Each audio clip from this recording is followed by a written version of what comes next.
Салам, достор. Мен көркөм өнөрүнүн Курчак театрынан жасадым. Карантин тезирээк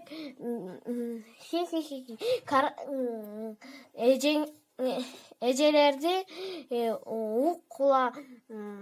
Карантин бүткөндө эртерээк ойнойбуз. Күлгүспөйсүңбү курчагыңда?